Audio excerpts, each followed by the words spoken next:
नमस्कार, मी नितीन. आपण पाहत आहात वायझेड इंडिया टीव्ही आणि आता पाहूया आजची महत्त्वाची बातमी. भाजप शासनानं लोकांची फसवणूक केली असून आगामी लोकसभा व विधानसभाच काय तर नगरपालिका निवडणुकीमध्ये देखील भाजपाला पराभवच स्वीकारावा लागणार असल्याचं प्रतिपादन राज्याचे माजी कृषी व महसूल मंत्री बाळासाहेब थोरात यांनी केले. ते कराड येथे आमदार पृथ्वीराज चव्हाण यांच्या भेटीसाठी आले असता वायझेड इंडिया टीव्हीशी बोलत होते. काय म्हणाले बाळासाहेब थोरात पाहूयात.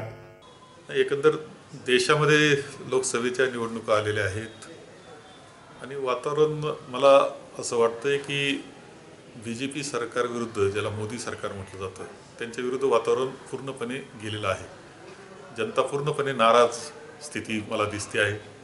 अनेक कारणं आहेत. एक नोटाबंदी, त्याचा झालेला संपूर्ण अर्थव्यवस्थेवर परिणाम, विशेषतः शेतकऱ्याच्या अर्थव्यवस्थेवर मोठा परिणाम झाला आहे, हे रिझर्व्ह बँकेने सांगितलं. GSTचा परिणाम रोजच्या जीवनामध्ये जाणवतोय, प्रत्येकाला जाणवतोय. एक बिल पाहिल्यानंतर GSTचा आकडा पाहिल्यावर किती मोठ्या प्रमाणावर GST लागू केलेला आहे वेगळं सांगण्याची आवश्यकता नाही. याशिवाय रिझर्व्ह बँकेचे जे नवे प्रश्न तयार झाले, तिथले गव्हर्नर राजीनामा देत आहेत, ही अवस्था आहे.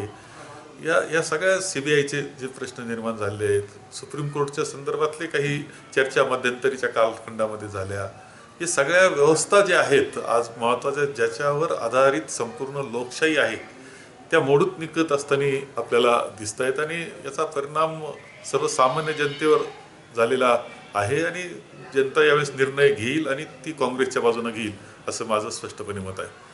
राज्याच्या पातळीवर जर आपण पाहिलं तर राज्यात आज शेतकऱ्याची काय अवस्था आहे. शेतकरी अक्षरशः देशोधडीला लागलेला आहे, आत्महत्या वाढत आहेत, कोणत्याही शेतीमालाला बाजार नाही, सरकार काही करावयास तयार नाही. आज सांगितलं कर्जमाफी करतो, ती पूर्णत्वानं केली नाही. 35,000 कोटीची कर्जमाफी म्हणत असताना आज ती 15,000 कोटी सुद्धा दिली नाही. ही स्थिती आहे. तर ह्या सगळ्या गोष्टीचा विचार करता आणि व्यापार उद्यम ह्या सगळ्याची गोष्ट, व्यापार उद्यमाचं जरी पाहिलं आपण, आज पहा का आपण बाजारपेठेमध्ये विचारलं का दिवाळी कशी गेली, तर असं जर विचारलं तर व्यापारी सांगतील की यावेळीची दिवाळी आमची 40% झाली नाही. याला कारण काय? याला कारण शेवटी शेतकऱ्याच्या हाती पैसा आला नाही तर तो बाजारपेठेत येत नाही. आणि ह्या सगळ्याचा परिणाम जनसामान्यावर आहे. BJPवरचा पूर्णपणे विश्वास मोडलेला आहे आणि आता जनता पुन्हा एकदा म्हणणार आहे की आम्हाला UPA सरकार पाहिजे, सोनियाजींच्या नेतृत्वाखालचं सरकार पाहिजे आणि त्याला मार्गदर्शन हे निश्चितपणे मनमोहन सिंगांचं पाहिजे अर्थव्यवस्थेकरता. हे स्पष्टपणे आता चित्र मला दिसतं आहे. सर, महसूल खातं आपण सांभाळलं आणि आता जो एकूण कारभार चालू आहे त्याबाबत काय? आता महसूल खात्याच्या कारभाराच्या बाबतीत काय, राज्याच्या कारभाराच्या बाबतीत खूप चर्चा आहे. विशेषतः आपण जर पाहिलं तर मुख्यमंत्री देवेंद्र फडणवीस आहेत, नंतर दुसऱ्या मंत्र्याचं नाव कोणाचं घ्यायचं ठरलं तर घेता येत नाही. चंद्रकांत दादा पाटील एक आहे व्यक्तिमत्व, परंतु किती खाते आहे त्यांच्याकडं? त्यांच्याकडं महसूल खातं आहे, त्यांच्याकडं मदत पुरवठा खातं आहे, त्यांच्याकडं PWD खातं आहे, कृषी खातं सुद्धा त्यांच्याकडं आहे आणि परत सगळ्या निवडणुका त्यांच्याकडे आहेत. त्या मला सांगा की एक महसूल खातं माझ्याकडे होतं किंवा एक कृषी खातं माझ्याकडे होतं, मला 12 तास तर काम कमी म्हणजे पूर्ण होत नव्हते, माझे 16 तासापेक्षा जास्तच काम करावं लागत होतं. आज एवढे विभाग असणारा मंत्री काय करू शकणार आहे? माझं मत असं आहे की खरं म्हणजे कोणतीही कार्यक्षमता कोणीही मंत्री दाखवू शकत नाही, अशा प्रकारची अवस्था इथे निर्माण झाली.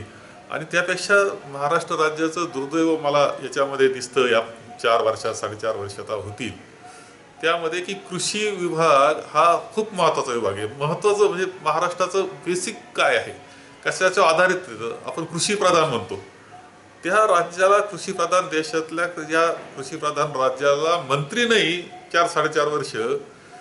सुरुवातीला श्री खडसेजी होते, ते त्यांच्याकडे इतर खाते असताना, नंतर भाऊसाहेब फुंडकर आले, त्यांची तब्येत बरी नव्हती, त्यानंतर त्यांचं निधनही झालं. आता चंद्रकांत दादांकडे सांगा, चंद्रकांत दादा कृषी खात्याला किती वेळ देत असतील? म्हणजे इतक्या महत्त्वाच्या विषयाला तुम्ही जर मंत्री देत असाल, त्याच्याकडे दुर्लक्ष तुमचं असेल आणि समृद्धी मार्ग, महामार्ग, बुलेट ट्रेन आणि मेट्रो आणि महासिटी त्या करावं लागणार नाही असं माझं मत नाही.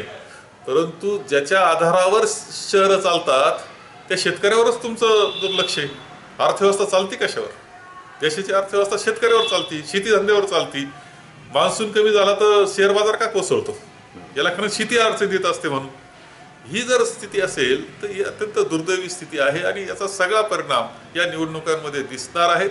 एवढंच नाही तर खालच्या नगरपालिका या सगळ्या निवडणुकांमध्ये सुद्धा तुम्हाला स्पष्टपणे हे जाणवल्याशिवाय राहणार नाही की लोक नाराजी बीजेपीवर व्यक्त करतील. परवा रावसाहेब दानवे कराड येथे आले होते. त्यांनी पुन्हा मोदीच पंतप्रधान असतील असं प्रतिपादन केलंय. नेमका त्यांचा दावा कितपत योग्य ठरू शकतो?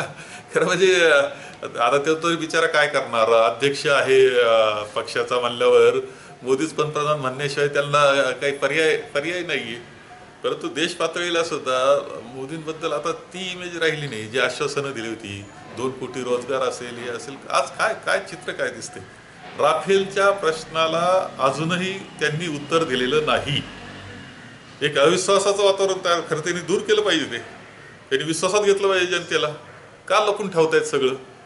ह्या सगळ्या गोष्टी आता आपल्याला दिसत आहेत आणि याचा परिणाम मोदींच्या पंतप्रधान पद आता मला वाटत नाही की ते पंतप्रधान होतील आणि बीजेपीचं सरकार येईल. महाराष्ट्राची तशीच अवस्था होईल 100% महाराष्ट्रात आणि देशामध्ये.